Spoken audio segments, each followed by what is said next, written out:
At sunrise today, as I was coming across the church parking lot to open St. Joseph Church, I looked up at the sky and saw pastel colors, baby blue, red, breathtaking beauty. For 5 minutes, I stood in wonder and awe of a God behind it all.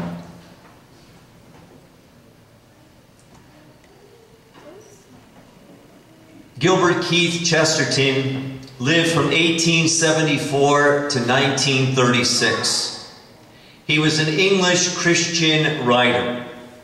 100 years ago, in 1910, the London Times asked him a question to answer in an editorial for its readers. It was one single question. What is wrong with the world today? What is wrong with the world today? Now, being a Christian, being a writer, he reflected for a moment and simply and humbly and soberly said, I am. I am. It's not an institution, it's not a system, it's not schools, it's not a government. The troubles and the woes of the warring world is the disorder and chaos within my own heart. That is the root cause of all evil in the universe. Do you believe that? He answered that question, Chesterton, 100 years ago. But early Christians have answered that question from time eons ago. What's wrong with the world today? What can help it? We read from a minor prophet, Malachi, 450 BC, and he says in a very sobering way, almost a heaviness of depression, he says, for the sinner, it's a day of judgment.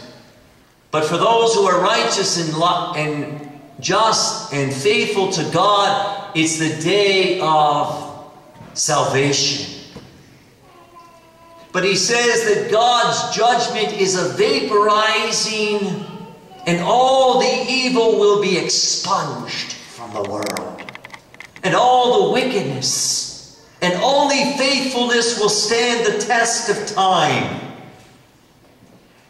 And he says, I rouse you from your laxity, your apathy, your indifference. Even though you're building this temple, you're not worshiping God. There's a cataclysmic purification of the human condition so that we won't be plagued with disillusionment, unrest, insecurity, laxity that easily by inertia can infiltrate into the human story. In Malachi, which means God's messenger, God's spokesman, he says that God's judgment in the end will have the last word. And God's judgment will be the heating sun upon the ugliness of the darkness of earth. And God's sun will shine. In Paul's letter in 2 Thessalonians, he's talking about the second coming of Christ, of the parousia. And he's saying, don't sit back on your heels. Don't be lax. Be faithful to live each day fully. Be faithful to your work. Your work should attach you to God, not alienate you from God. And he says that we need to fulfill our Christian obligations of our duty of work. It's noble. It's enriching. Last Sunday I was at the funeral home of William Slater on Green Tree Road, and I ran into the KDKA sports announcer Bob Papiani. And I've known Bob from Hopewell a long time ago. And his father-in-law, Mr. DeRose, had passed away, and he had been a barber. You may have seen in the Pittsburgh Tribune an article about him.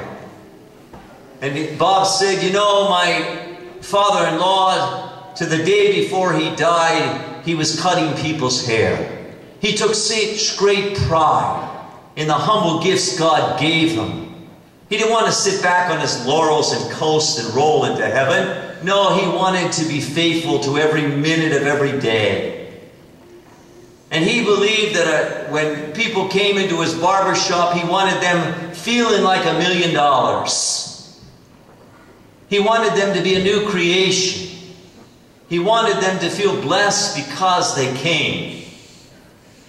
I think that's what Paul is writing about. That we need to help others to realize our eternal destiny. And the work that we do on this earth matters. It's of significance. Let us make the best of our time, the best of our resources, the best of our gifts for the greater glory of God. And let us not be lackluster or lazy or indifferent to this path that God has charged us with. As we gather on the 33rd Sunday of Ordinary Time, the church comes to the end of the liturgical year and paints a picture of predictions of the destruction of the temple in Jerusalem. And we're told that the situation of the Christians who will have to grow through trials and tribulations and difficulties, because faith will flourish in adversity. Love flourishes in adversity, in difficulties. When the chips are down, we prove who we really are. Our character develops in darkness. We must have a tenacity and a perseverance and a reverence and a responsibility, because these chisel the soul so that you can fight the onslaught of trials and persecution. And persecution is a prelude to the second coming of Christ. That we will overcome because Christ has overcome, and nothing can defeat us.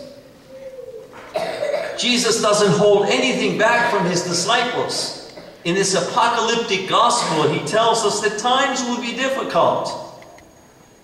And he's very realistic with the world and its chaos and its upheavals and its travels. He says that the times there'll be false messiahs and wars and revolutions and insurrections, earthquakes and plagues and famines, natural disasters and persecutions and